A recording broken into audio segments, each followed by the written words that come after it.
আসসালামু আলাইকুম। সাদিক পাবলিকেশন এবং সাদিক স্যারের পেজের পক্ষ থেকে আপনাদেরকে জানাই আন্তরিক সালাম এবং অভিনন্দন। গত ২ দিন ধরে নানা নাটকীয়তা এবং ঝামেলার মধ্য দিয়েই ষষ্ঠ গণবিজ্ঞপ্তি প্রকাশিত হয়ে গেল। আপনারা জানেন যে ১৮তম শিক্ষক নিবন্ধনের যে ২০,০০০ প্লাস ফেল করেছিল তারা কিন্তু এই গণবিজ্ঞপ্তি যাতে না দেয়, তাদেরও যেন অন্তর্ভুক্ত করে, তাদের আবারও যেন পুনরায় রেজাল্ট হয়, সেজন্য কিন্তু তারা এনটিআরসি ঘেরাও সহ নানাবিধ কর্মসূচি হাতে নিয়েছিল এবং ফাইনালি তারা কিন্তু এইটাকে আটকে দেওয়ার চেষ্টা করেছিল। যদিও ২০,০০০ ফেল করানো এটা কখনোই মানবিকভাবে যৌক্তিক না, তারপরেও এই গণবিজ্ঞপ্তিটা বিঘ্নিত হবে কিনা, ফাইনালি হবে কিনা, এটা নিয়ে কিন্তু একটা ধোঁয়াশা তৈরি হয়েছিল এবং অলরেডি আমরা একটা চিঠিও পেয়েছি যে ১৮তম তে যারা ফেল করেছে তাদের এটা পুনর্নিরীক্ষণের জন্য আহ, গণবিজ্ঞপ্তিটা স্থগিত করা হয় বা এই ধরনের। যাই হোক, ফাইনালি সেই গণবিজ্ঞপ্তি কিন্তু প্রকাশিত হয়েছে এবং আলহামদুলিল্লাহ এখানে ১ লক্ষর উপরে শিক্ষক নিয়োগের গণবিজ্ঞপ্তি চলে এসেছে। তো এই গণবিজ্ঞপ্তির প্রতিটা পয়েন্টে কি কি বলেছে সেটা নিয়ে অ্যানালাইসিস করব, যাতে করে আপনাদের বিজ্ঞপ্তিতে আবেদন করতে যে কোনো ধরনের ভুল ত্রুটি না হয়, নিজেদেরকে সতর্ক করতে পারেন, সচেতন করতে পারেন। সেজন্য আজকের এই গণবিজ্ঞপ্তিটি খুবই গুরুত্বপূর্ণ। যারা ১৭ এবং ১৮ নিবন্ধনধারী আছেন তাদের জন্য তো ইফেক্টিভ বটেই, আর যারা ফ্রেশার্স আগামীতে পরীক্ষা দেবেন তারাও এই ভিডিওটি গুরুত্ব সহকারে শুনুন, কারণ আগামীতে তো আপনাদের এই সেম সিচুয়েশন ফেস করতে হবে। সো আজকের এই ভিডিওটি খুবই গুরুত্বপূর্ণ। ভিডিওটি দেখবেন এবং একই সাথে এই গুরুত্বপূর্ণ ভিডিওটি আপনি শেয়ার করে দিয়ে আপনার টাইমলাইনে রেখে দেবেন। আর যদি কোনো জিজ্ঞাসা থাকে কমেন্টসে করবেন, আমার উত্তর দেওয়ার মানে উত্তর জানা থাকলে আমি অবশ্যই দেব, না জানা থাকলে আমাদের এই বিষয়ে আরো বিজ্ঞ প্যানেল আছে, সাদিক স্যার আছেন, সবাই মিলে আমরা সেটা সলিউশন দেব। তো আমি তার আগে একটু দেখতে চাই যে আমাকে ক্লিয়ারলি দেখতে এবং শুনতে পারছেন কিনা। এই বিষয়টা ইনশিওর হওয়ার পরেই আমি কিন্তু মূল আলোচনায় যাব। ইতিমধ্যে আমাদের 66 প্লাস লাইভে সংযুক্ত হয়েছেন। সো আমার দৃঢ় বিশ্বাস আপনারা ক্লিয়ারলি শুনতে পাচ্ছেন। মূল আলোচনায় যাব।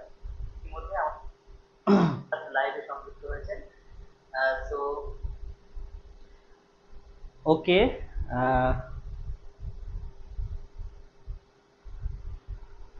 তো এখানে আমরা শুরুতেই দেখি যে এই বিজ্ঞপ্তিটা প্রকাশিত হয়েছে আজকে। তারিখটা আমরা একটু দেখে নিই। প্রথমে এনটিআরসি এর ওয়েবসাইটে প্রকাশিত হওয়ার আগেই সেটা কিন্তু দৈনিক শিক্ষা বা বিভিন্ন পেজে আমরা দেখেছিলাম, পরবর্তীতে পেজেও কিন্তু এটা প্রকাশিত হয়েছে। তো এটা আমরা দেখলাম যে আজকেই ১৬ জুন ২০২৫ এটা প্রকাশিত হয়েছে। আর এটা কাদের জন্য? এটা হচ্ছে স্কুল, কলেজ, মাদ্রাসা, কারিগরি এবং ব্যবসায়ী শিক্ষা থেকে যারা নিবন্ধনধারী আছেন তাদের জন্য। তো এটা প্রথমে দেখি স্কুল এবং কলেজ, এইটার যে এমপিও ভুক্ত যে প্রতিষ্ঠানগুলো আছে তার পদসংখ্যা হচ্ছে ৪৬,২১১। একইভাবে মাদ্রাসায় কিন্তু অনেক বেশি পদ, ৫৩,৫০১ জন, এবং কারিগরি বা ব্যবসায়ী এখানে আছে ১,১১০, মোট ১,৮৮২ জনকে তারা কিন্তু এই শূন্যপদের তালিকা দিয়েছে। এখন প্রশ্ন হচ্ছে, আপনাদের অনেকেই জিজ্ঞাসা যে স্যার আমার সাবজেক্টে কতটি শূন্যপদ আছে, এটা কিভাবে জানবো? এটা আপনি অবশ্যই জানতে পারবেন, তার জন্য আপনাকে অপেক্ষা করতে হবে। আপাতত তারা টোটাল এটা দিয়েছে এবং আমি ভিডিওর পর্যায়ক্রমে বলবো যে আপনার সাবজেক্টে কতটি খালি আছে, কিভাবে জানবেন, কবে থেকে জানতে পারবেন এটা। তো আমরা একে একে একটি মানে সামনের দিকে আগাইলে আমরা বুঝতে পারবেন যে এখানে কি বলেছে। ইতিমধ্যে আপনারা এটা পড়ে ফেলেছেন, তারপরেও আমরা প্রত্যেকটা পয়েন্ট ধরে ধরে কথা বলবো। বলছে যে ১,৮২২টি শূন্যপদের যে পদভিত্তিক তালিকা এবং আবেদন ফর্ম এনটিআরসি এর ওয়েবসাইটে, দুইটা ওয়েবসাইটের ঠিকানা এখানে দেওয়া হয়েছে, একটা ntrc.gov.bd আর একটা হচ্ছে টেলিটকের ঠিকানা ngi.teletalk.com.bd। এই ঠিকানায় যে আপনি ২২ জুন, আজ কয় জুন? আজকে ১৬ জুন, এই ২২ জুন তারিখে বেলা ১২ ঘটিকায় এখানে আপনাদের পদভিত্তিক তালিকা অর্থাৎ আপনার যে পদটা আছে, আপনি সহকারী শিক্ষক বাংলা বা প্রভাষক বাংলা বা আদার্স সাবজেক্ট, এই পদভিত্তিক তালিকা এই যে ২২ জুন ২০২৫ তারিখে আপনার এটা কিন্তু প্রকাশ করা হবে। এবং একই তারিখ ও সময়ের পর থেকে আবেদনও করা যাবে। সো আজকে যে এই সার্কুলারটি হয়েছে, এটা আজকেই যে আপনি আবেদন করতে পারবেন এটা কিন্তু না, আপনি কালকে পারবেন তাও কিন্তু না। তারা বলেই দিয়েছে 22 তারিখ থেকে আপনারা আবেদন করতে পারবেন এবং আপনার পদভিত্তিক যে সংখ্যা তালিকা সেটা কিন্তু দেখতে পারবেন। কোথায় দেখতে পারবেন? এই যে দুইটা ঠিকানা দিয়েছে, একটা হচ্ছে ntrc.gov আর একটা টেলিটকের ঠিকানা। এই দুইটা ঠিকানায় জানতে পারবেন।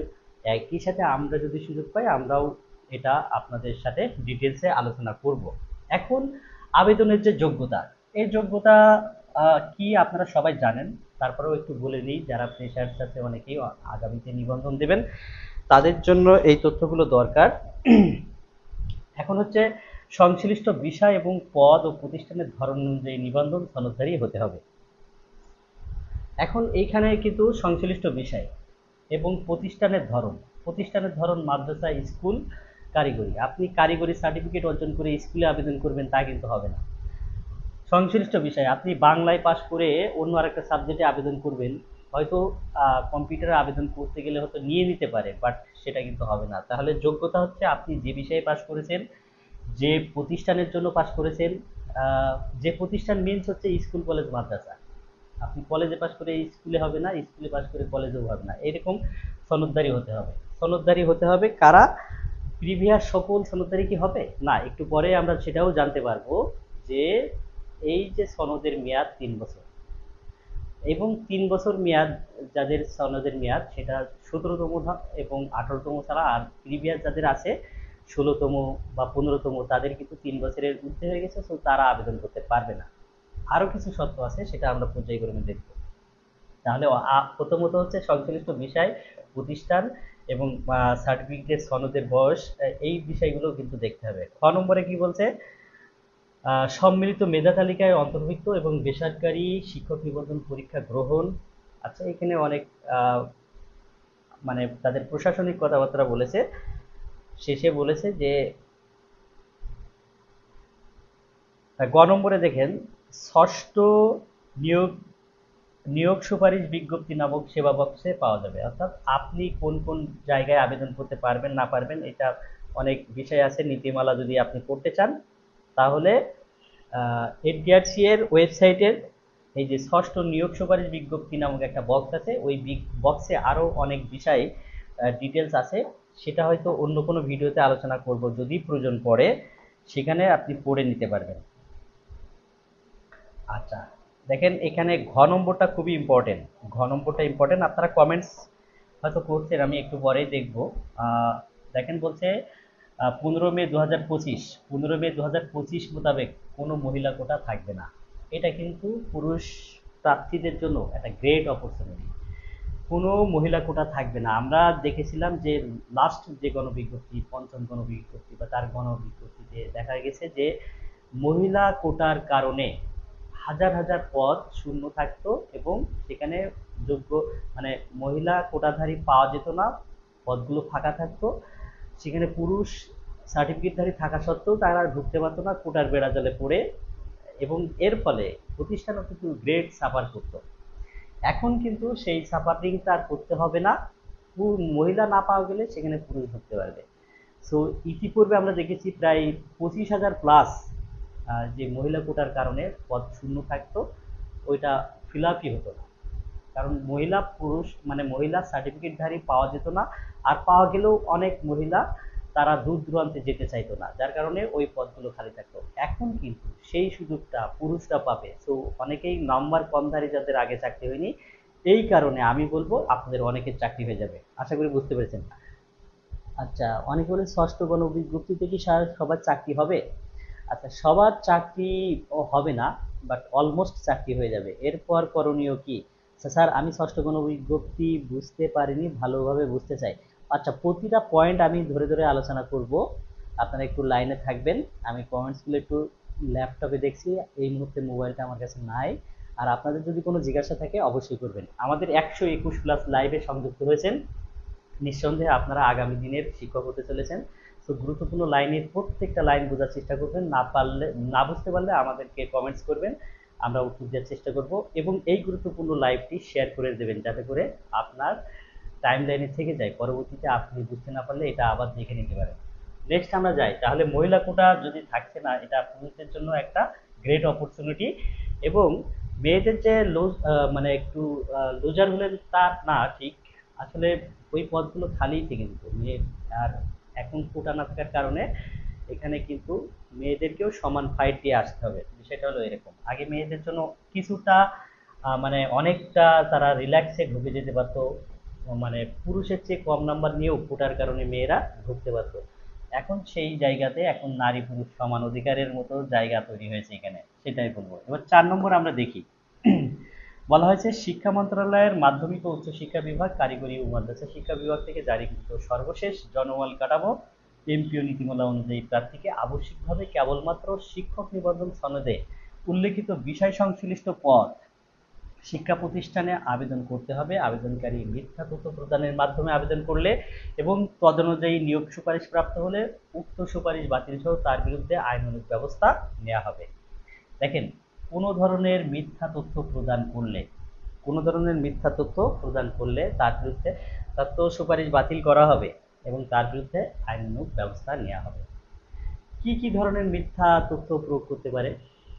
মানে আমরা ইতিপূর্বে দেখেছি যে তার নিবন্ধন সার্টিফিকেটটাই নকল, ডুপ্লিকেট, এরকম দেখেছি না আমরা নিউজে। হ্যাঁ, এরকম এখানে তো অনলাইনে আবেদন করার সময় সেটা তো মানুষ চেক করবে না, সেটা তার কম্পিউটার চেক করবে। কম্পিউটারে আপনি ভুল ইনফরমেশন দিয়ে আবেদন করলে সে আবেদন নিয়ে নেবে, আপনার একটা জায়গায় সুপারিশও হয়ে যাবে। বাট আপনি যদি এটা বুঝে শুনে করে থাকেন, কারো প্ররোচনায়ও করে থাকেন, তাহলে কিন্তু আপনার বিরুদ্ধে আইনানুগ ব্যবস্থা নেওয়া হবে। চাকরি তো যাবেই, আরও মামলা ঘানি টানতে হবে। মিথ্যা তথ্য দিয়ে কারোর সিট দখল করে নেবেন না, এই অন্যায় কাজটি করার দুঃসাহস দেখাবেন না। স্যার, চরম বৈষম্যের উদাহরণ এই ষষ্ঠ গণবিজ্ঞপ্তি কি? আচ্ছা, তারপরে কামাল হোসেন বলেছেন যে মামলা থাকলে নাকি, আচ্ছা, সনদ সংশোধন কি নিজে গিয়ে করতে হবে না অনলাইনে সংশোধন করতে হবে? আমার বাবার এনআইডিতে পোস্টাল কোড 5750, কিন্তু আমার এনআইডিতে 5751, আমি 5750 দিয়েছি, এতে কি ঝামেলা হবে? জুবাইদ আহমেদ, এ ধরনের ছোটোখাটো মিস্টেক নিয়ে এনটিআরসি এর মাথা ব্যথা নেই। পোস্টাল কোড আপনার অন্য অ্যাড্রেস ঠিক আছে, সো আর কোনো চিন্তার কোনো কারণ নেই। আচ্ছা, সনদ সংশোধন কি নিজে গিয়ে করতে হবে নাকি অনলাইনে? এখনো পর্যন্ত আমি যতটুকু জানি অনলাইনে করার কোনো সুযোগ নাই, আপনাকে নিজে একটা অ্যাপ্লিকেশন করে সংশোধনের জন্য আবেদন করতে হবে। আচ্ছা স্যার, মেরিট লিস্ট কবে দিবে? আশিক ইসলাম, প্রথমে এটা আলোচনা করে ফেলেছি যে মেরিট লিস্ট কিন্তু 22 তারিখ থেকে পদভিত্তিক তালিকা দেওয়া হবে। 2টা ওয়েবসাইটের ঠিকানার কথা কিন্তু ইতিমধ্যেই বলা হয়েছে। আচ্ছা, যেটা বলছিলাম মিথ্যা তথ্য দিয়ে আবেদন করা যাবে না। 5 নম্বর পয়েন্টটা একটু দেখি, আবেদনকারীর বয়স। এইখানে কিন্তু একটা বিরাট বিষয়, আজকেও আমাকে 2-3 জন ফোন দিয়েছিল যে স্যার বয়সের কারণে সার্টিফিকেট আছে বাট আবেদনটা করতে পারছি না।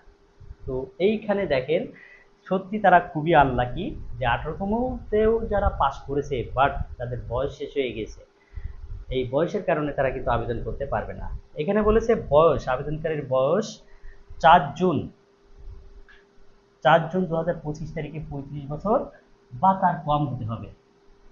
এইটার মানে হলো, অর্থাৎ 4 জুন তারিখে আপনার বয়স কত বছর কতদিন এটা হিসাব করে ফেলেন। যাদের বয়স বেশি আছে তারা হিসাব করেন, যাদের বয়স 35 বছরের নিচে আছে তাদের হিসাব করার দরকার নেই। এজ ক্যালকুলেটর নামে গুগল অ্যাপ, মানে গুগলে আপনি এজ ক্যালকুলেটর বলে লিখে সার্চ দেবেন, সেখানে বয়স হিসাব করে দেবে। 4 জুনে আপনার প্রেজেন্ট ডেট দেবেন আর আপনার বার্থ ডেট দেবেন, দিলে ওখানে ক্যালকুলেটরে যদি দেখেন আপনার 35 বছরের কম আছে বা 35 বছর এক্স্যাক্টলি আছে, তাহলে আপনি আবেদন করতে পারবেন সার্টিফিকেট থাকলে, আদারওয়াইজ পারবেন না। আর এখানে যেহেতু সফটওয়্যারের বিষয়, একদিন কম বেশি হলেও আপনি, মানে একদিন যদি বেশিও হয় তাও সুযোগ নাই। সো 4 জুনের আগে যাদের বয়স 35-এর মধ্যে আছে তারাই শুধু আবেদন করতে পারেন। এই বিষয়টা কিন্তু খুবই গুরুত্বপূর্ণ। তবে খুবই দুর্ভাগ্য এটা যে 18তম শিক্ষক নিবন্ধনে অনেকেই পাস করেছেন যাদের বয়স 35+। তবে আমরা দেখতে যাচ্ছি, মানে জেনেছি যতটুকু, যে 19তম 19তম যে সার্কুলারটা, শিক্ষক নিবন্ধনের সার্কুলার আসছে, সেখানে কিন্তু অনেক পরিবর্তন আসবে। তার মধ্যে অন্যতম একটি পরিবর্তন এই বয়স সংক্রান্ত পরিবর্তন। সেখানে বলা হয়েছে যে সার্কুলারের সময় যদি তার বয়স 35-এর মধ্যে থাকে বা নিচে থাকে, তাহলে সে কিন্তু গণবিজ্ঞপ্তির সময় তার বয়স যদি বেশিও হয়, সেটা ডাজেন্ট ম্যাটার, সে কিন্তু এই সুযোগটা পাবে। কিন্তু এবছর কিন্তু এই সুযোগটা পাচ্ছে না, যেহেতু এই পরিবর্তনটা আসতে চলেছে, আপকামিং আলোচনার টেবিলে আছে, সেটা যদি ফলপ্রসূ হয়, তাহলে আগামীতে 19তম গণবিজ্ঞপ্তি, এই 19তম শিক্ষক নিবন্ধন এই নামটাও হয়তো থাকবে না, হয়তো নাম পরিবর্তন হয়ে আসবে। আপডেট আসা মাত্রই আপনাদেরকে জানিয়ে দেবো। এবং পরীক্ষা পদ্ধতিতেও জানেন যে একদিনে লিখিত এবং প্রিলি হওয়ার পসিবিলিটি নিয়ে একটা পরিবর্তন চলে আসছে সময় সংক্ষেপ করার জন্য। সো এবার কিন্তু যারা সত্যিকার অর্থে এই 1 মাস 2 মাসের জন্য আবেদন করতে পারলেন না, তাদের জন্য সমবেদনা জানানো ছাড়া আর কিছুই নাই। কিন্তু এই সুযোগটা কিন্তু আগামী থেকে পাবে, অন্যরা পাবে। আচ্ছা, এরপরে দেখেন কিছু বিষয়ে জানতে চাইছেন আপনারা, জেনারেল থেকে কারিগরিতে আবেদন করতে পারবো? জেনারেল থেকে কারিগরিতে পারবেন না। ইংরেজি স্কুল 1 সম্পর্কে কিছু বলুন। আচ্ছা, সমাজ বিজ্ঞান অনুষদে শূন্য পদ কতগুলো? শূন্য পদ কতগুলো 22 তারিখের পর থেকে জানতে পারবেন, আর ওয়েবসাইটে যদি তার আগে দিয়ে দেয় সেটাও জানিয়ে দেওয়া হবে। আচ্ছা, মুরসালিন বলেছেন যে পুলিশ ভেরিফিকেশন ফর্ম করার জন্য কি ডকুমেন্ট সংগ্রহে রাখতে হবে, এ বিষয়ে আমরা জানিয়ে দেবো। তারপরে নুরুন নাহার বলেছেন স্যার মায়ের নামে ভুল আছে, কি করব? সার্টিফিকেটে যদি ভুল থাকে তাহলে যে অ্যাপ্লিকেশন ফর্ম আছে, ফর্মের মাধ্যমে আবেদন করে সংশোধন করে নিন। আচ্ছা, কলেজ মাদ্রাসা কম্বাইন কি হবে? কলেজ মাদ্রাসা কম্বাইন কি হবে, এই প্রশ্নটা আর একটু ক্লিয়ার করলে ভালো হতো। এই বিষয়ে আরো অনেকগুলো অনুচ্ছেদ আছে, আপনারা সেইখানে আলোচনা করব, বুঝতে পারবেন। আচ্ছা, নেক্সট আমি পরবর্তী টপিকসে যাই। যে অনুচ্ছেদগুলো আছে, 6 নম্বরে যে বিষয়টা বলা হয়েছে যে প্রত্যেক আবেদনকারী ভিন্ন ভিন্ন নিবন্ধন পরীক্ষায় অর্জিত একাধিক নিবন্ধন সনদপ্রাপ্ত হলে একই পর্যায়ে একটিমাত্র সনদ দিয়ে আবেদন করতে পারবেন। এই বিষয়টা যারা নতুন তাদের জন্য খুবই ইম্পর্টেন্ট। তো এটা দেখেন, প্রত্যেক আবেদনকারীর ভিন্ন ভিন্ন নিবন্ধন পরীক্ষায় অর্জিত একাধিক নিবন্ধন সনদপ্রাপ্ত হলে, আচ্ছা, ভিন্ন ভিন্ন, ধরেন আপনি বাংলায় পাশ করা, আমি বারবার বাংলায় বলছি, তো তার মানে বাংলা নাই, ইংরেজি, অন্য যে কোনো সাবজেক্টে আপনি বাংলায় নিবন্ধনধারী স্কুলে কলেজে, আবার এরপরে আপনি ধরেন চারুকাঠিতে আর একটা সার্টিফিকেট অর্জন করেছেন নিবন্ধনের মাধ্যমে, তাহলে যদি এরকম একাধিক নিবন্ধন সনদপ্রাপ্ত হন, তাহলে সেক্ষেত্রে দেখেন একই পর্যায়ে একটি মাত্র সনদ দিয়ে আবেদন করতে হবে। একই পর্যায়ে মানে কি? একই পর্যায়ে ধরেন স্কুল পর্যায়ে আপনি বাংলায় নিবন্ধনধারী, স্কুল পর্যায়ে আপনি চারুকলাতে নিবন্ধনধারী বা শারীরিক শিক্ষায় নিবন্ধনধারী, তাহলে আপনি চিন্তা করছেন যে আমার বাংলায় দিয়ে স্কুলে করলাম, আর এই চারুকারু দিয়ে বা শারীরিক শিক্ষা দিয়ে আমি অন্য স্কুলে করলাম, এই চিন্তা ভাবনা যারা করছেন তারা কিন্তু পারবেন না। এইখানে কিন্তু সেটা বলেছে একই পর্যায়ের একটি মাত্র সনদ দিয়ে আবেদন করতে পারবেন। একাধিক নিবন্ধন সনদ যদি আপনার থাকে, তাহলে একই পর্যায়ে পারবেন না। তাহলে একই পর্যায়ে পারবেন না মিনস হচ্ছে, ধরেন 10ম গ্রেড, স্কুলেও 10ম গ্রেড, মাদ্রাসায়ও 10ম গ্রেড, আবার কারিগরিতেও 10ম গ্রেড, আপনি স্কুলে বাংলা দিয়ে করলেন আর চারুকারু দিয়ে মাদ্রাসায় করলেন বা অন্য স্কুলে করলেন, এটা কিন্তু হবে না। তবে যদি পর্যায় ভিন্ন হয়, পর্যায় ভিন্ন মানে কি, আপনি বাংলায় করলেন স্কুলে আর চারুকারু দিয়ে করলেন কলেজে, পর্যায় তো ভিন্ন, তাহলে করতে পারবেন। আরও একটা বিষয় বলি, ধরেন আপনার স্কুলেও হয়েছে কলেজেও হয়েছে সাবজেক্ট বাংলা, স্কুলেও হয়েছে কলেজেও হয়েছে, সেক্ষেত্রে আপনি প্রথমত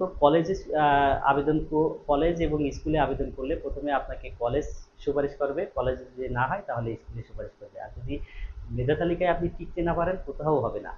বিষয়টা নিয়ে আরো আছে, তো আশা করি এই টপিকটা বুঝতে পেরেছেন। অনেকে এটা কিন্তু বুঝতে পারবে না, ভুল আবেদন করে পরে সে আইনি জটিলতায় পড়ে বিপদে পড়তে পারেন। সো আর আমার এখানে ডিসক্রিপশনে যদি ভুল হয়ে থাকে, এটা কিন্তু সম্পূর্ণ আমার ব্যক্তিগত অ্যানালাইসিস। আমাদের আরো এক্সপার্ট রিসার্চ প্যানেল যারা আছে তাদের নিয়ে আমরা এটা নিয়ে কথা বলবো। তবে আমার এই আলোচনায় যদি কোনো ভুল থাকে অবশ্যই কমেন্টসে জানাবেন, আর যদি ভুল ত্রুটি আমারও হয়ে থাকে পরবর্তীতে সেটা সংশোধনীতে আসবো। এখনো পর্যন্ত আমি যেটা বলেছি সেটা আপনাদের সামনে তুলে ধরছি। আচ্ছা, 10 নম্বর গ সম্পর্কে বলেন, সনদের ভুল সংশোধনের জন্য কি এনটিআরসি এর অফিসে যেতে হবে নাকি কুরিয়ারের মাধ্যমে পাঠানো হবে? আপনি নিজের কাজটা নিজেই করে ফেলবেন, এটাই সবচেয়ে ভালো। আমার বয়স 3 মাস 3 দিন বেশি হয়েছে। 3 মাস 3 দিন বেশি হয়েছে, আপনার জন্য সমবেদনা জানানো ছাড়া কিছুই নাই, করার নাই আমিনুল ইসলাম। 3 মাস কেন, যদি 3 দিনও বেশি হয় তাও এখন এই সফটওয়্যার আপনার এটা অ্যাকসেপ্ট করবে না, সফটওয়্যার আপনার এটা অ্যাকসেপ্ট করবে না।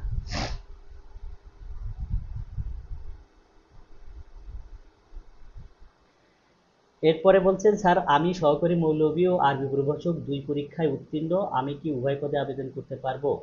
সহকারী মৌলভী এবং আরবি প্রভাষক। আচ্ছা, সহকারী মৌলভী এবং আরবি প্রভাষক, এটা তো 2 পর্যায়ের। সো আপনি প্রথমত আপনি প্রভাষক পদে যদি সিলেক্টেড হন তাহলে আলহামদুলিল্লাহ, আর সেখানে না হলে আপনাকে পরে সহকারী মৌলভী এখান থেকে সিলেক্ট করার সুযোগ থাকবে। সো আপনি 2 পদেই আবেদন করতে পারবেন। আচ্ছা, নেক্সট আমরা পরবর্তী পয়েন্টগুলো আলোচনা করি একের পর এক। প্রত্যেকটা পয়েন্ট আলোচনা হয়তো সবার দরকার নেই, কিন্তু আমি মনে করি কারো না কারোর জন্য কোনো কোনো পয়েন্ট হয়তো খুবই দরকার।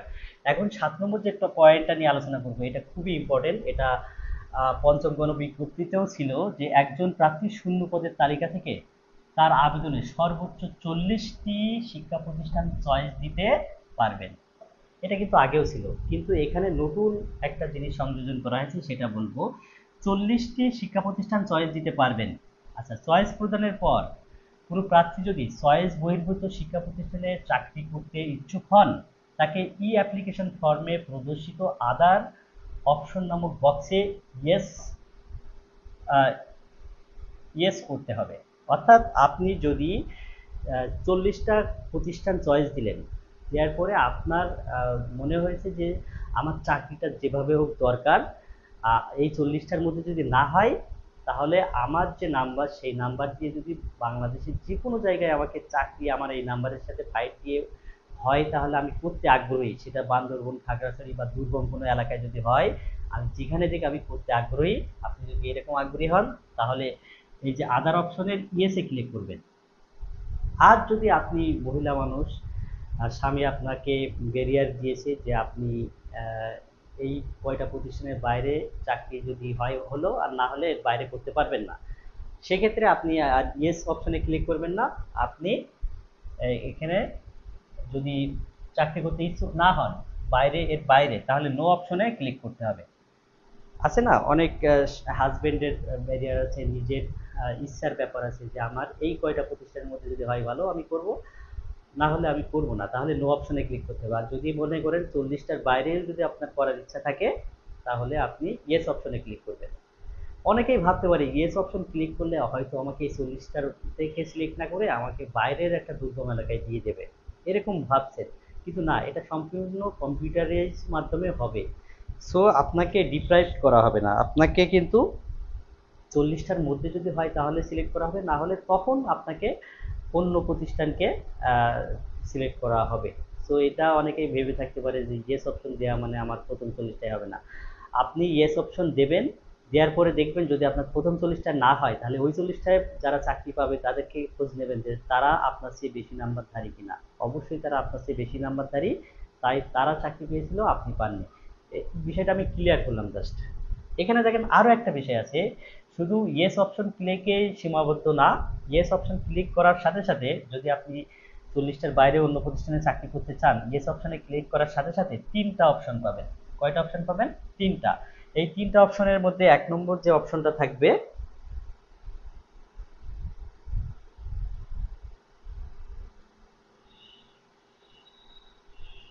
3টা অপশন থাকবে। 1 নম্বর হচ্ছে জেনারেল, 2 নম্বর হচ্ছে মাদ্রাসা, 3 নম্বর হচ্ছে টেকনিক্যাল। এখানেও কিন্তু আপনাকে পছন্দ ক্রম দিতে হবে। ইয়েস অপশন 40টার বাইরে যদি আপনি বেশি মানে বাইরে চাকরি করতে চান, তাহলে এখানেও একটা পছন্দ ক্রম দিতে হবে, জেনারেল, মাদ্রাসা আর টেকনিক্যাল।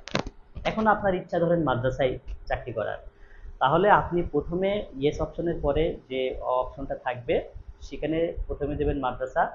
এবার ধরেন মাদ্রাসা যদি না হয় তারপরে দিলেন স্কুল, তাহলে 2 নম্বরে দেবেন স্কুল। 3 নম্বরে আপনার টেকনিক্যাল করার ইচ্ছা নেই, টেকনিক্যাল অপশন দেবেন না। যদি 3টাই করার ইচ্ছা থাকে 3টাই সিলেক্ট করতে পারবেন। এখানে সেই জিনিসটাই বলা হয়েছে যে 3টি অপশনে চয়েস পছন্দ প্রদান করতে হবে। কি বলছে? 3টি অপশনে চয়েস প্রদান করতে হবে। তিনটি অপশনের মধ্যে একাধিক অপশন পছন্দ করার ক্ষেত্রে পছন্দক্রম অনুযায়ী তাকে নিয়োগ সুপারিশের জন্য বিবেচনা করা হবে। অর্থাৎ আপনার আগে যদি পছন্দ থাকে স্কুল, তাহলে স্কুল দেবেন। 2 নম্বর পছন্দ থাকলে মাদ্রাসা, মাদ্রাসা দেবেন। বা 2 নম্বর কারিগরি যদি পছন্দ থাকে 2 নম্বর। এখানে আপনার কিন্তু পছন্দ করার বিষয় না বিষয় আছে। অনেক কমেন্টস। আচ্ছা স্যার, শূন্যপদের তালিকা দেখতে পাচ্ছেন না তো? শূন্যপদের তালিকা আমি আগেই বলেছি, এটা 22 তারিখের পরে পাবেন ইনশাআল্লাহ। স্যার আমি কিছু বলছি, আচ্ছা আবারও বলুন। আমিনুল ইসলাম, 29শে মে আমার ফাইল ডিডি থেকে অ্যাপ্রুভ দেখাচ্ছে, আমি কি আবার ষষ্ঠ গণবিজ্ঞপ্তিতে আবেদন করতে পারবো? আচ্ছা, আপনি আলাদাভাবে আমাদের পেজে কমেন্টস করবেন, এটা এই মুহূর্তে আমি বলতে পারছি না। 4টি প্রতিষ্ঠানের চয়েস দিয়ে ইয়েস চালু করা যাবে কি? 4টি নাকি 40 বলেছিলেন? আমি বুঝলাম না। সম্ভবত আক্তারুল বিনতে আনিসুর তিনি বলেছিলেন যে 40টির পরে আপনি ইয়েস অপশনে ক্লিক করতে পারবেন। নেক্সট যে বিষয়টা, পরবর্তী পয়েন্ট একটু লেন্দি হয়ে যাচ্ছে, এই সন্ধ্যা থেকেই মনে হয় বিভিন্ন গ্রুপে আপনারা একই আলোচনা শুনছেন, সো অনেকের কাছে এটা বিরক্তি লাগতে পারে। তারপরেও আমি প্রত্যেকটা পয়েন্ট নিয়ে আলোচনা করার জন্য প্রস্তুত আছি। 8 নম্বরে বলছে, দেখেন, বলছে প্রার্থীর আবেদনে চয়েসের ক্ষেত্রে প্রার্থীর পদভিত্তিক মেধাক্রম পছন্দক্রম অনুসারে ফলাফল প্রসেস করা হবে। যদি কোনো প্রার্থী তার চয়েস অনুযায়ী কোনো প্রতিষ্ঠানে নির্বাচিত না হন এবং তিনি যদি আদার অপশনে ইয়েসে ক্লিক করে থাকেন, সেক্ষেত্রে শূন্যপদ থাকা সাপেক্ষে প্রার্থীর মেধাক্রম বিবেচনা করে দেশের যে কোনো শিক্ষা প্রতিষ্ঠানে নির্বাচনের ভিত্তিতে ফলাফল প্রসেস করা হবে। আচ্ছা, একজন, তার মানে আপনি ইয়েস অপশন চাপলেই যে আপনার চাকরি হবে এটা কিন্তু কনফার্ম না। বলছে যে শূন্যপদ থাকা সাপেক্ষে প্রার্থীর মেধাক্রম বিবেচনা করে রেজাল্ট প্রসেস করা হবে। একজন প্রশ্ন করেছিলেন যে স্যার সবার চাকরি হবে কিনা? সবার চাকরি হবে না। আপনার নাম্বার, ওই যে 40টা প্রতিষ্ঠান চয়েস দিবেন, তারপরে ইয়েস দেবেন। ইয়েস দেওয়ার পরে যদি আপনি মেধাক্রমে কোনো জায়গায় শূন্য থাকে, এই শূন্য পদে যদি আপনার চেয়ে কম নাম্বারধারী থাকে, আপনি ওদের চেয়ে যদি বেশি থাকেন নাম্বারে, তাহলে আপনার চাকরি হবে। তাহলে এই শিক্ষা প্রতিষ্ঠানের নির্বাচনের নিমিত্তে ফলাফল প্রকাশ করা হবে। আচ্ছা, 9 নম্বরে দেখেন, কোনো প্রার্থী যদি স্কুল ও কলেজ উভয় পর্যায়ের সনদ থাকে, এটা আগেই বলে ফেলেছি, স্কুল এবং কলেজ উভয় পর্যায়ের সনদ থাকে, তিনি যদি উভয় পর্যায়ের পদে আবেদন করেন, তবে প্রথমে তাকে কলেজ পর্যায়ে বিবেচনা করা হবে। কলেজ পর্যায়ে নির্বাচিত না হলে স্কুল পর্যায়ে বিবেচনা করা হবে। কলেজ পর্যায়ে নির্বাচিত হলে স্কুল পর্যায়ে বিবেচনা করা হবে না। এই পয়েন্টটা খুবই ইম্পর্টেন্ট তাদের জন্য যাদের 2টা সার্টিফিকেট আছে। দেখেন, অনেকেই চিন্তা করে যে আমার কলেজে হলে আমি অবশ্যই করব, কলেজে আগে করব। তাহলে আপনি যদি কলেজে করতে চান এবং স্কুলেও আপনার সার্টিফিকেট আছে, এখন আপনি ধরেন কলেজে 40টা প্রতিষ্ঠান চয়েস দিলেন এবং ইয়েস অপশনেও ক্লিক দিলেন। এখন প্রথম 40টায় আপনার চাকরি না হয়ে ইয়েস অপশনে ক্লিক করার কারণে আপনার কলেজে হলো, বাট ওই খাগড়াছড়িতে হলো, এমন এক দুর্গম এলাকায় হলো যে আপনি এমন বিপদে পড়েছেন যে সে বিপদের আর শেষ নেই। অথচ আপনার ওই মানে স্কুল পর্যায়ে সার্টিফিকেট ছিল, যেটাতে নাম্বার ভালো ছিল, কিন্তু আপনি চাইলে স্কুলে যদি আপনি ওইখানে ইয়েস অপশন না দিতেন, আর স্কুলে আপনার ভালো নাম্বার থাকার কারণে আপনার হয়তো প্রথম 40টার একটা ভালো স্কুলে আপনার বাড়ির পাশে থাকার সুযোগ পাইতেন। হ্যাঁ, তাহলে এটা সম্পূর্ণ আপনার ব্যক্তিগত ব্যাপার। অর্থাৎ আপনি দূরের কলেজ হলেও যেতে চান নাকি কাছের স্কুল হলেও থাকতে চান, এটা আপনার একান্ত বিষয়। তবে অনেকেই ভুল করে বসে যে আমি কলেজ দিলাম এবং ইয়েস দিলাম, আবার স্কুল দিলাম এবং ইয়েস দিলাম। এখন দেখা গেছে যে আপনি মনে মনে ভেবেছিলেন যে কলেজে যদি এই 40টার মধ্যে হয় ভালো, না হলে আমার তার চেয়ে বরং ভালো বাড়ির পাশের এই স্কুলগুলিতে হলে ভালো। কিন্তু আপনার কলেজে ইয়েস দেওয়ার কারণে কলেজেই হয়তো সুপারিশ প্রাপ্ত হয়ে গেলেন, কিন্তু আপনার ভোগান্তির কোনো শেষ থাকলো না। এরকম যেন না হয়, তাই ওই যাদের 2টা সার্টিফিকেট আপনারা একটু বুঝে শুনে ইয়েস অপশনে ক্লিক করবেন। যদি আপনার ইচ্ছা থাকে যে কলেজ যেখানেই হোক আমি সেখানেই করব, তাহলে আপনি ইয়েস অপশন ক্লিক করতে পারেন। আর যদি দুইটা সার্টিফিকেট থাকার সাপেক্ষে আপনি চিন্তা করলেন যে কলেজের এই কলেজগুলোতে যদি হয় তাহলে করব, হচ্ছে যদি না হয় তাহলে আমার স্কুল যদি এগুলো থেকে হয় সেগুলোই করব, তাহলে ইয়েস অপশন দেওয়ার দরকার নেই। আমি আশা করি আপনাদেরকে বুঝাতে পেরেছি। অনেকেই পরবর্তীতে এটা ভুল করেন। আচ্ছা, স্যার চারুকলাতে কি কারো চাকরি না হওয়ার সম্ভাবনা আছে? চারুকলাতে 17 এবং 18 মিলে যতগুলো পাসধারী আছে তার চেয়ে শূন্য পদের সংখ্যা বেশি, সুতরাং পাসধারী সবারই চাকরি হবে যদি ইয়েস অপশন দিয়ে থাকেন ইনশাল্লাহ। সাইদুল ইসলাম বলেছেন, স্যার বুঝলাম না, ইয়েস অপশনের মাধ্যমে একই পদ দিয়ে 3 রকমের প্রতিষ্ঠান আবেদন করা যাবে যদি তার সনদ শুধু মাদ্রাসার জন্য প্রযোজ্য হয়। আচ্ছা, আপনি দারুণ একটা পয়েন্ট ধরেছেন সাইদুল ইসলাম, আপনি দারুণ একটা পয়েন্ট ধরেছেন। যদি ইয়েস অপশনের মাধ্যমে একই পদ দিয়ে 3 রকমের প্রতিষ্ঠানে আবেদন করা যাবে যদি তার সনদ শুধু মাদ্রাসার জন্য প্রযোজ্য হয়। দারুণ একটা পয়েন্ট ধরেছেন। আচ্ছা, কিছু সার্টিফিকেট আছে যে সার্টিফিকেট দিয়ে আপনি স্কুল, মাদ্রাসা, কারিগরি সব জায়গায় করতে পারবেন। তারা কিন্তু ওই 3টা অপশন সিলেক্ট করতে পারবে, কিন্তু কিছু মানে সার্টিফিকেট আছে শুধুমাত্র মাদ্রাসার জন্য, তারা তো ওই 3টাই সিলেক্ট করতে পারবেন না। আর এই বিষয়টা আসলে 22 তারিখে আরো বেশি ক্লিয়ার হতে পারবো। সো আমরা একটু এগিয়ে যাই, আরেকটু এগিয়ে যাই।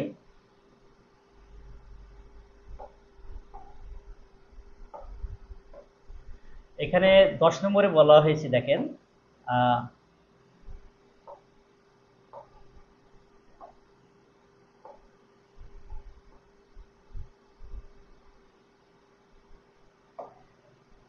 10 নম্বরে বলা হয়েছে যে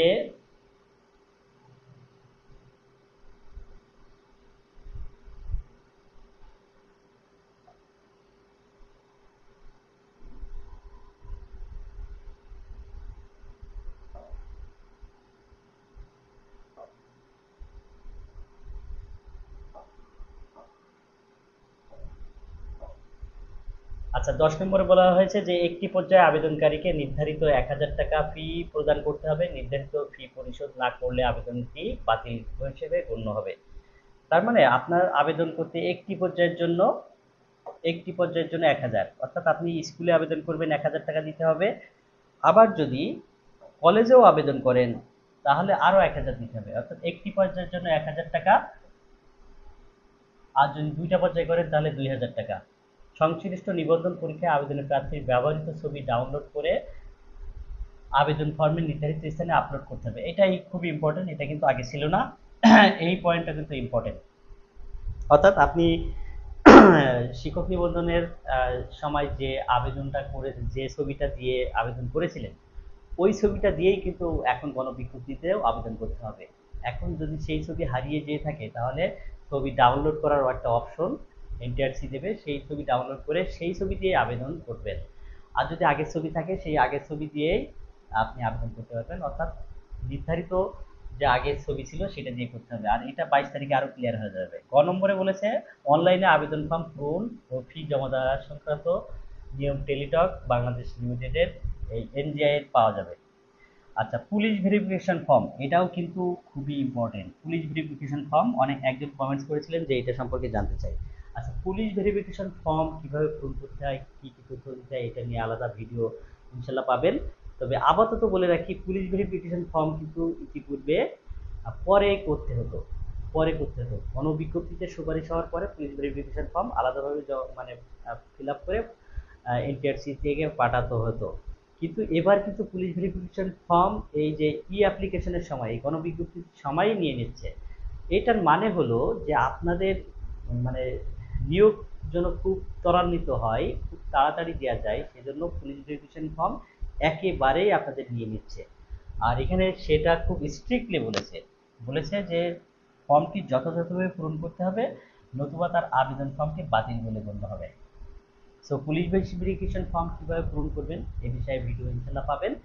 তবে এটা যথাযথ পূরণ করতে হবে এবং এবার একই সাথে পূরণ করতে হবে। এর কারণ হলো যাতে আপনাদের এই পুলিশ ভেরিফিকেশন করতে গেলে কিন্তু অনেক লেন্দি প্রক্রিয়া হয়। আমরা পঞ্চম গণবিজ্ঞপ্তি দেখেছি, এটার জন্য পুলিশ ভেরিফিকেশনের জন্যই 3-4 মাস বিলম্ব হয়েছে নিয়োগ প্রক্রিয়ায়। সো এবার যাতে সেইটা না হয় সেজন্য কিন্তু আগেই তারা এই ফর্মটা চেয়েছে। আচ্ছা, আল মুবিন বলেছেন প্রতিষ্ঠানে আহ, অনুমোদিত পদ নিয়ে বলেন। আমিও জানতে চাই স্যার, কৃষি শিক্ষা স্কুল পর্যায়ে কারো চাকরি হওয়ার সম্ভাবনা আছে? হ্যাঁ, অবশ্যই আছে। কৃষি স্কুল পর্যায়ে সবার চাকরি হবে কি স্যার? আচ্ছা, শূন্যপদ কয়টি এবং কৃষিতে পাশধারী কতজন, এটা কিন্তু 22 তারিখের পরে জানা যাবে, সো তখনই জানা যাবে। স্যার, ইংলিশ স্কুল কি সবার জব হবে? ইংলিশ স্কুল সবার জব হবে? আমি যতটুকু জানি ইংলিশে যতগুলো পাস করেছে তার থেকে শূন্যপদ কম আছে, সো সবার চাকরি হবে না, তবে অলমোস্ট চাকরি হয়ে যাবে। স্যার, কোন সাবজেক্টে স্কুল মাদ্রাসা ভোকেশনালে অ্যাপ্লাই করা যাবে? সোসিওলজি 307 করে কি করা যাবে? আচ্ছা, এটা কিন্তু আপনার সার্টিফিকেটে যখন সনদটা পাবেন, যদি 18 নম্বর সনদধারী হন, এইচ এম শফিকুল ইসলাম বলেছেন যে স্কুল মাদ্রাসা ভোকেশনালে আবেদন করা যাবে কিনা। আপনার সনদে যদি ওখানে লেখা থাকে স্কুল মাদ্রাসা এবং ভোকেশনাল, তাহলে তিনটাই করতে পারবেন, আর যদি একটা লেখা থাকে তাহলে একটাতেই পারবেন, আশা করি তিনটাতেই থাকবে। স্যার, ইংরেজিতে কি কারো চাকরি না হওয়ার সম্ভাবনা আছে?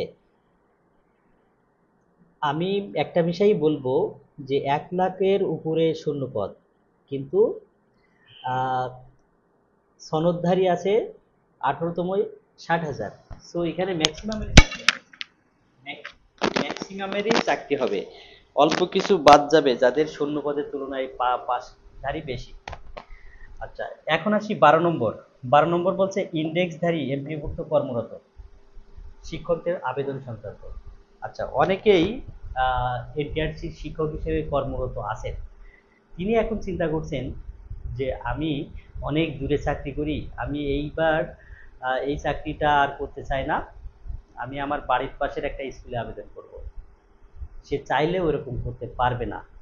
সে পারবে সে যদি তার উচ্চতার পদে আবেদন করে, অর্থাৎ সে স্কুলে আছে, সে যদি কলেজে আবেদন করতে চায় তাহলে সে পারবে। আবার সে কলেজে আছে, কলেজটা অনেক দূরে বা দুর্গম এলাকায়, সে চিন্তা করছে আমার এই দুর্গম এলাকায় কলেজে থাকার চেয়ে বাড়ির পাশে স্কুলে যদি হয় আমি সেখানে করব, তাহলে সে পারবে। তাহলে যারা শিক্ষক হিসেবে কর্মরত, ইন্ডেক্সধারী এমপিভুক্ত কর্মরত, তাদের যে নীতিমালা আছে তাদেরকে বলা হয়েছে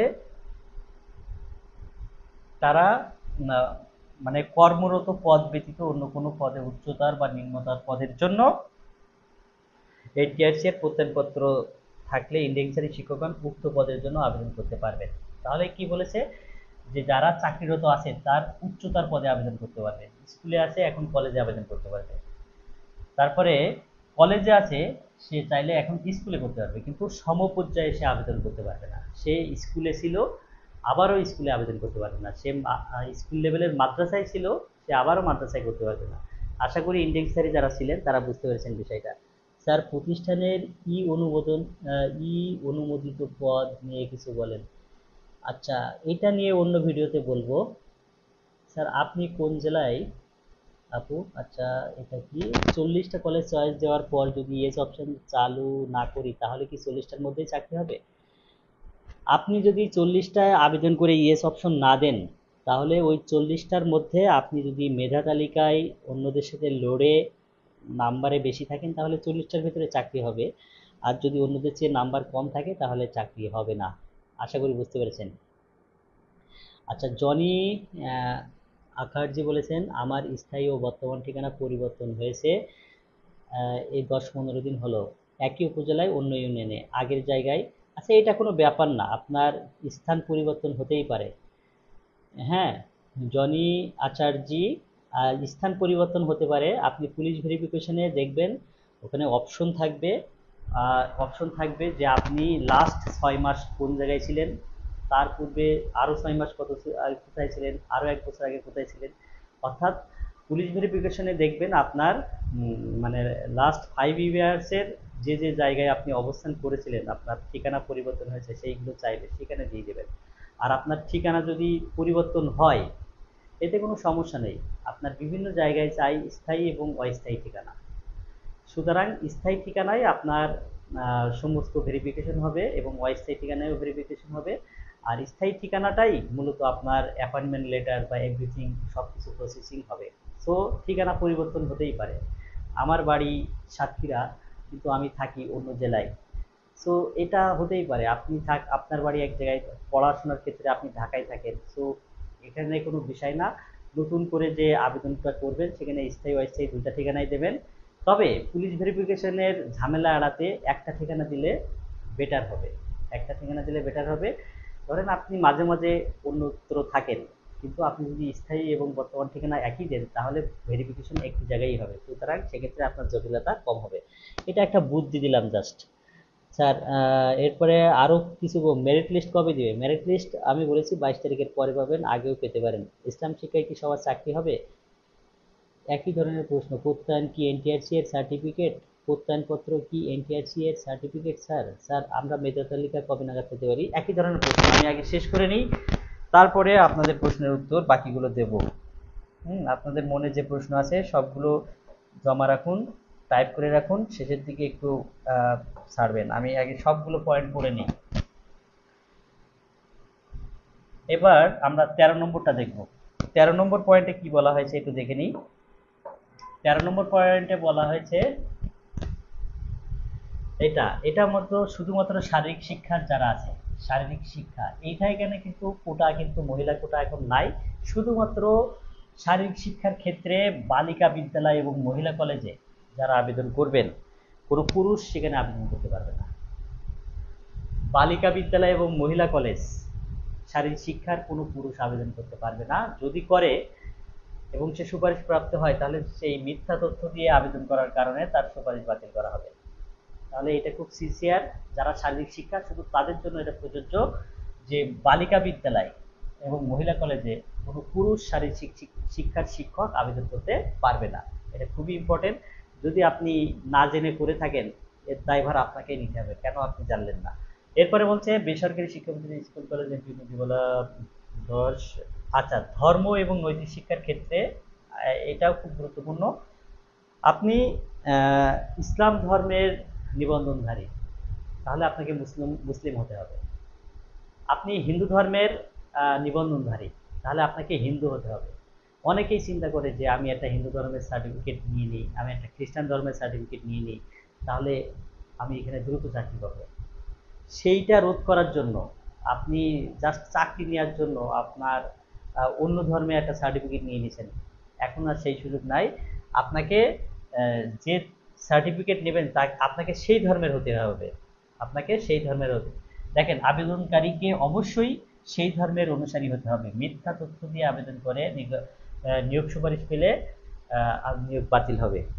আপনি মুসলিম খ্রিস্টান ধর্মের একটা সার্টিফিকেট নিয়ে নিয়েছেন চাকরি পাওয়ার আশায়, তো এটা একটা মিথ্যা তথ্য, আপনার ওই সার্টিফিকেট এখন জলে চলে গেছে, আর সুযোগ নাই, আপনাকে ওই ধর্মের হতে হবে। 15 নম্বর খুবই ইম্পর্টেন্ট, প্রার্থীকে তার নিজস্ব মোবাইল নাম্বার এবং সচল ইমেল অ্যাড্রেস ব্যবহার করতে হবে।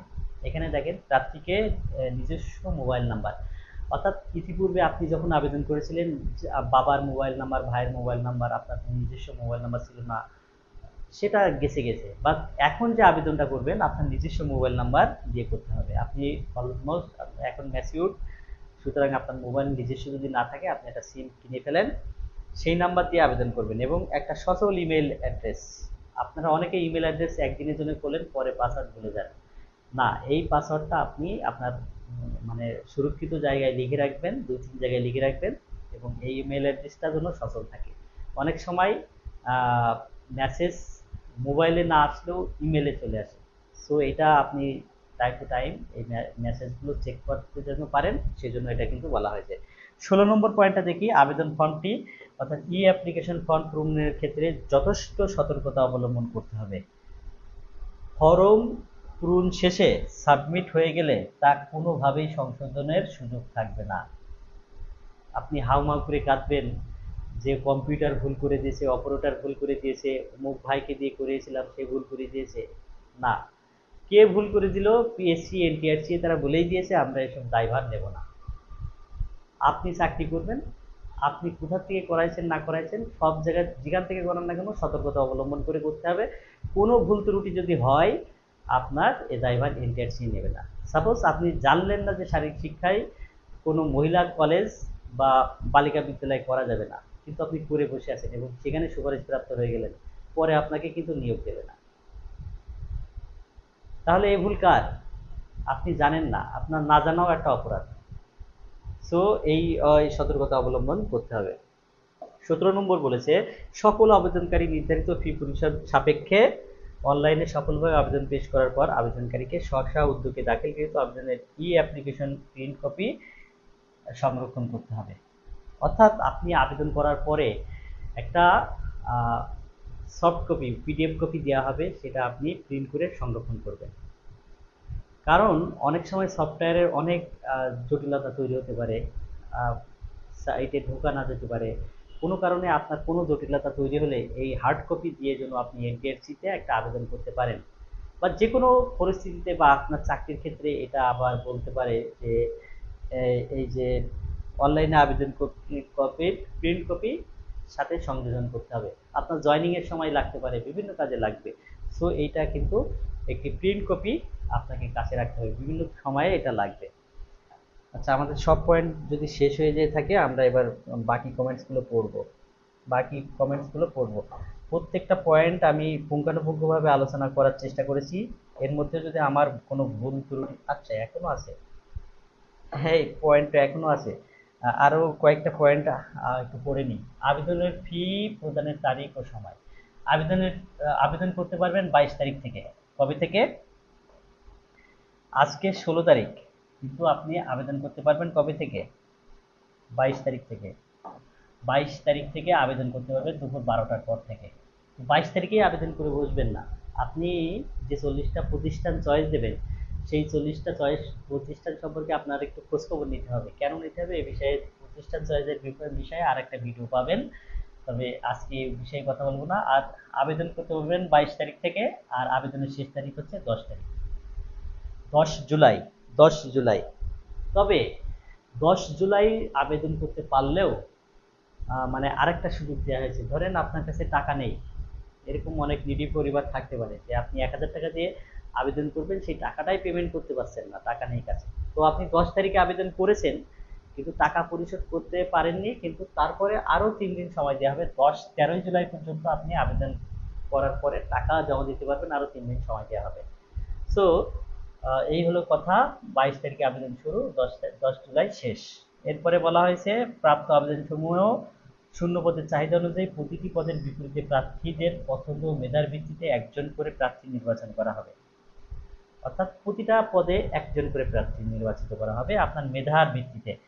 মেধার ভিত্তিতে কিভাবে? একটা স্কুলে ধরেন একটাই পদ আছে, সেখানে 5 জন আবেদন করলো, 5 জনের মধ্যে সবচেয়ে বেশি নাম্বারধারী যে, তাকে সিলেক্ট করা হবে।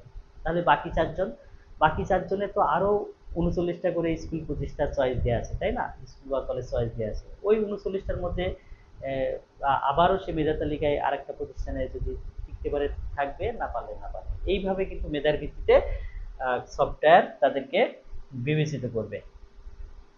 তারপরে নিয়োগ সুপারিশে বর্ণিত বয়সসীমার মধ্যে যদি কোনো প্রতিষ্ঠানের সুপারিশকৃত প্রার্থীকে নিয়োগ প্রদানে ব্যর্থ হয়, তাহলে জনবল কাঠামো অনুযায়ী প্রধান শিক্ষকের এমপিও বাতিল। আর যদি ম্যানেজিং কমিটি ঝামেলা করে, তাহলে তাদের বিরুদ্ধেও প্রয়োজনীয় ব্যবস্থা নেওয়া হবে। এখানে কিন্তু একটা বিষয় দারুণ কাজ করেছে। ইতিপূর্বে আমরা দেখেছি নিবন্ধনে সে সুপারিশ প্রাপ্ত হয়েছে, কিন্তু সেই স্কুলে গেলে তাকে জয়েন করতে দেওয়া হচ্ছে না। ম্যানেজিং কমিটি বলছে 1 লাখ টাকা দাও, নাহলে তোমাকে জয়েন করতে দেবো না, বা আদার্স একটা। এক্ষেত্রে এইরকম যদি কোনো প্রতিষ্ঠান প্রধান আপনাকে তারা সুপারিশ করেছে, প্রতিষ্ঠান প্রধান বা ম্যানেজিং কমিটি আপনার বাধা হয়ে দাঁড়ায়, তাহলে সেক্ষেত্রে প্রতিষ্ঠান প্রধানকে মানে তার এমপিও বাতিল করে দেবে, তার ম্যানেজিং কমিটি ঝামেলা করলে ম্যানেজিং কমিটিকে বাতিল করে দেবে, এরকম। তো আইন আপনার পক্ষেই আছে, এখন কাউকে 1টি টাকাও দেবেন না সুপারিশ প্রাপ্ত হওয়ার পরে। এরপরে দেখেন, এই পয়েন্টটা আমার কাছে খুবই গুরুত্বপূর্ণ, সেটা হলো 21 নম্বর। দেখেন এখানে কিন্তু এনটিআরসি কিভাবে দায় এড়িয়ে গেছে আপনি দেখলেই বুঝতে পারবেন। দায় এড়িয়ে গেছে, এটা সবাই করবে। বলছে 21 নম্বরে এখানে বলা হয়েছে,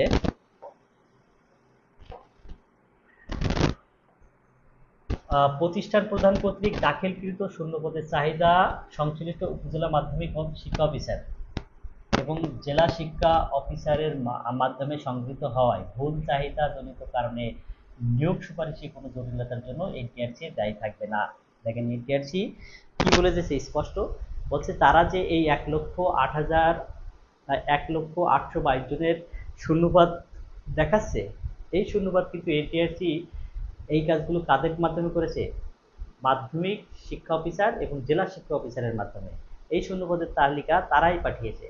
তাহলে এই শূন্যপদের তালিকা যেহেতু মাধ্যমিক শিক্ষা অফিসার এবং জেলা শিক্ষা অফিসার পাঠিয়েছে, এবং মাধ্যমিক অফিসার বা জেলা শিক্ষা অফিসার ভুলের কারণে যদি কোনো চাহিদা যেয়ে থাকে এবং সেই চাহিদা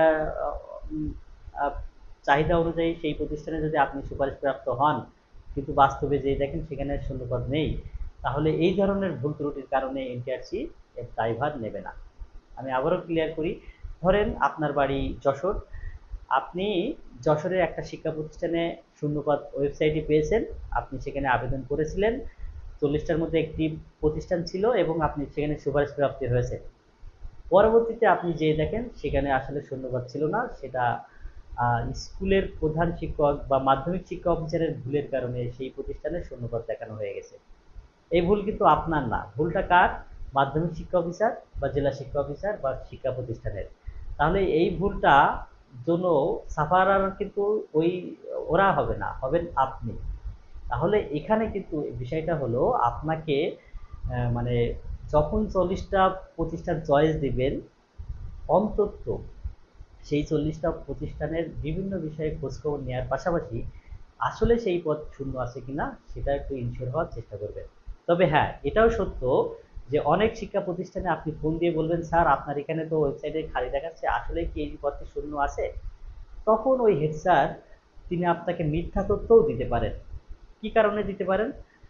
ধরেন তার একটা ভাইপো বা তার ভাইজি সে ওই প্রতিষ্ঠানে চায়, সেজন্য এখানে আবেদন করে। হ্যাঁ, তো আপনি যদি আবেদন করেন তাহলে তার ভাইজির জন্য মানে চ্যালেঞ্জিং হয়ে যাবে, সেই জন্য সে মিথ্যা বলতে পারে, না আমার এখানে তো শূন্যপদ নেই। সেজন্য আপনি হেড স্যারের পাশাপাশি অন্য আরেকজনের স্বীকারোক্তি প্রয়োগের মাধ্যমে শূন্যপদ আছে কিনা যাচাই করে তারপরে আবেদন করবেন। যদি শূন্যপদ না থাকে তাহলে আবেদন করে বসলে যদি সুপারিশপ্রাপ্ত হন তাহলে এর দায়ভার এনটিআরসি নেবে না, সেটাই কিন্তু বলেছে। আর মামলা আইনগত কোনো জটিলতার কারণে অনলাইনে প্রকাশিত বিজ্ঞপ্তির কোনো পদে নিয়োগ প্রদান সম্ভব না হলে, দেখেন কোনো ধরনের জটিলতা তৈরি হলে, সম্ভব না হলে এনটিআরসি এর জন্য দায়ী থাকবে না। ধরেন এই যে ষষ্ঠ কোনো বিজ্ঞপ্তির বিরুদ্ধে একটা মামলা তৈরি করে দিল এই 20,000 যারা ফেলধারী, এবং এই মামলার কারণে যদি নিয়োগ বা বিলম্বিত হয় তাহলে এর জন্য দায়ী থাকবে না, বা আদার্স কোনো মামলা যদি হয় বা আপনার নামেও যদি মামলা হয় সেটার জন্য এনটিআরসি দায়ী থাকবে না। এই গণবিজ্ঞপ্তির পর যে কোনো সময় সংযোজন, বিয়োজন, পরিবর্তন এগুলোর অধিকার এনটিআরসি এর ক্ষমতা রাখে। সো আপনারা প্রত্যেকটা পয়েন্ট আমি পুঙ্খানুপুঙ্খভাবে আলোচনা করেছি, এরপরেও হয়তো আপনাদের কাছে অনেকটা বিষয় অস্পষ্ট থাকতে পারে। তো যদি অস্পষ্টতা থাকে আরও কমেন্টসে জানাবেন, আমরা সে বিষয়গুলো নিয়ে আরও পরে জানাবো। আমরা তাৎক্ষণিকভাবে যে বিষয়গুলো অনুধাবন করেছি, বুঝেছি, সেটাই আপনাদের সাথে শেয়ার করেছি। আচ্ছা, এখন আপনাদের কমেন্টসগুলো দেখি। স্যার আমার আগের মোবাইল নাম্বার কি চেঞ্জ করে নতুন মোবাইল নাম্বার দিয়ে আবেদন করা যাবে? হ্যাঁ, যাবে। আচ্ছা, এখন বলা হয়েছে যে স্যার 12 নম্বরে যে প্রত্যয়নপত্রের কথা বলা হয়েছে আসলে সেটা কি এনটিআরসি এর ই সনদপত্র? আচ্ছা, হিন্দু ধর্ম গ্রেড কত? হিন্দু ধর্ম গ্রেড কত এটা আমার জানা নেই। স্যার জেলাতে নির্দিষ্ট সাবজেক্টে কতজন পাস করেছে তা কোনভাবে জানা যাবে? 22 তারিখের পরে ইনশাল্লাহ জানা যাবে, আগেও জানা যেতে পারে। এটা এখন আপাতত জানার কোনো উপায় নেই, কোন পদে কতটি শূন্যপদ এখন জানার কোনো উপায় নেই।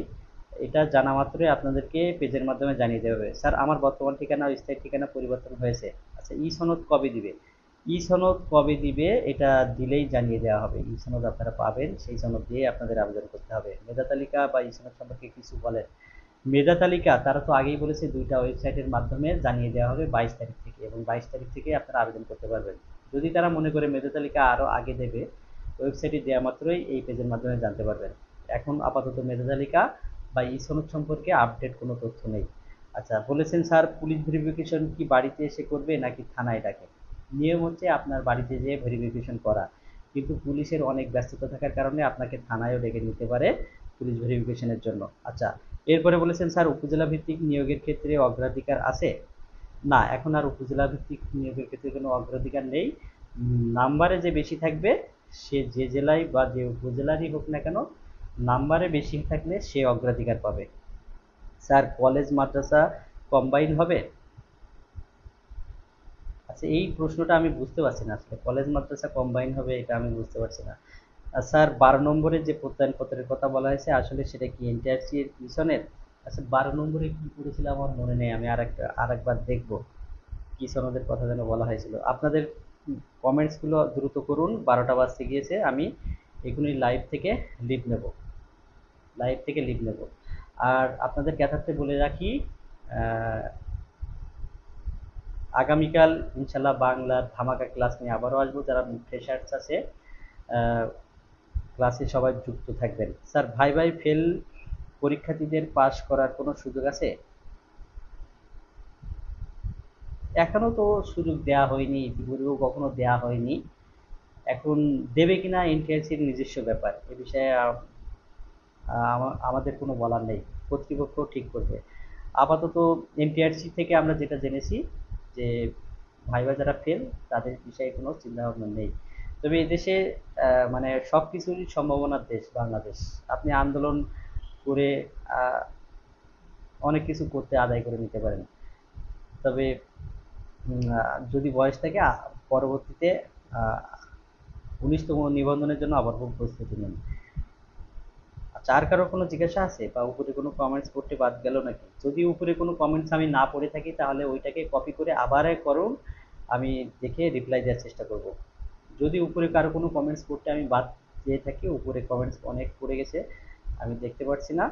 আগেরগুলো যেটা লিখেছিলেন কষ্ট করে অথচ আমি পড়িনি, সেটা কপি করে আমাকে আবারে কমেন্টস করুন, আমি রিপ্লাই দেওয়ার চেষ্টা করব যদি জানা থাকে। আর এই আলোচনায় আমার দু একটা পয়েন্টে যদি ভুল থাকে, আমিও ভুলের ঊর্ধ্বে নই। আমাদের আরও এক্সপার্ট রিসার্চ প্যানেল আছে, সাদিক স্যার আছেন, স্যারেরা আরও বেশি অভিজ্ঞ এই বিষয়ে। সো তারা সে বিষয়গুলো স্পষ্টত ক্লিয়ার করবেন। আচ্ছা স্যার, ব্যবসায়ী শিক্ষায় সনদ দিয়ে কোন কোন বিষয়ে শিক্ষক হওয়ার জন্য আবেদন করা যাবে?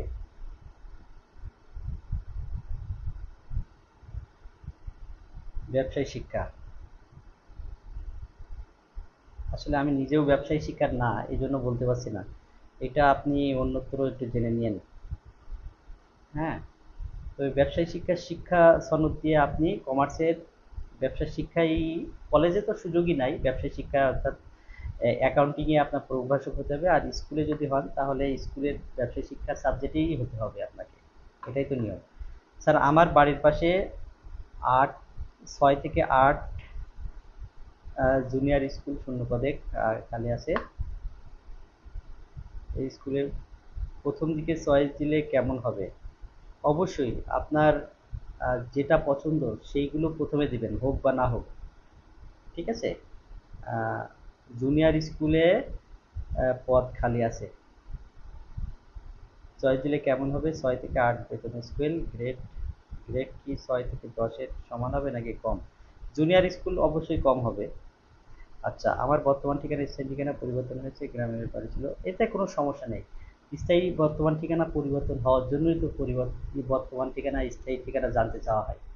তো ঠিকানা পরিবর্তন হবে বলেই কিন্তু স্থায়ী ঠিকানা এবং বর্তমান ঠিকানা জানতে চাওয়া হয়, তো পরিবর্তন হতেই পারে। স্থায়ী ঠিকানা তো আর পরিবর্তন হয় না, হয়? আপনি যেখানে জন্মগ্রহণ করেছেন, যেখান থেকে আপনার জন্ম নিবন্ধন সার্টিফিকেট পেয়েছেন, সেই ঠিকানা তো আর পরিবর্তন হবে না।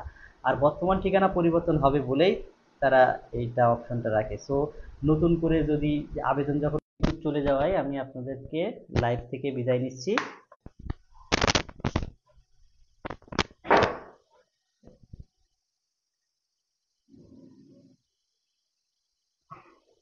বিদ্যুৎ চলে যাওয়ায় আমি বিদায় নিচ্ছি, ইনশাল্লাহ অন্য কোনো বিষয়ে কথা হবে।